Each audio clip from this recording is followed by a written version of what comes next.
لقد جئتم شيئا إدا تكاد السماوات يتفطرن منه وتنشق الأرض وتخر الجبال هدا أن دعوا للرحمن ولدا.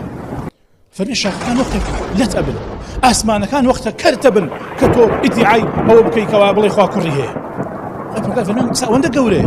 لقد كفر الذين قالوا إن الله ثالث ثلاثة. لقد سوينا واتسوين بأوانا كفر يعني كالكوتيان خوا ثالث ثلاثة سياني سيمي سيانكيه يعني روحي قدس مريم عيسى.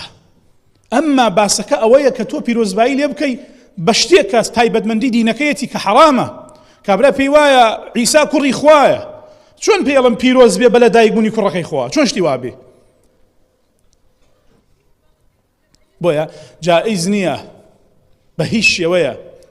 نبشداري بكري لأهني سري صالة نا بيروزباي بكري ببوني أهني سري صالة وأبي مسلمان پابند بێ بە دینی خۆیەوە سەربەرز بێ بە دینی خۆیەوە اعتیزاز کا بە دینی خۆیەوە نابێ کاتی ئەڵێ مسلمانم هەز بە لاوازی و سەرکەزی و سەرشۆڕی بکە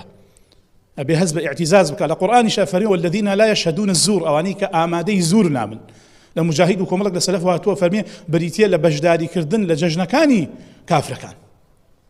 جەژنێک جەژنی دینیان بێ حەڵاڵ نییە بۆت بەشداری تیا بکەی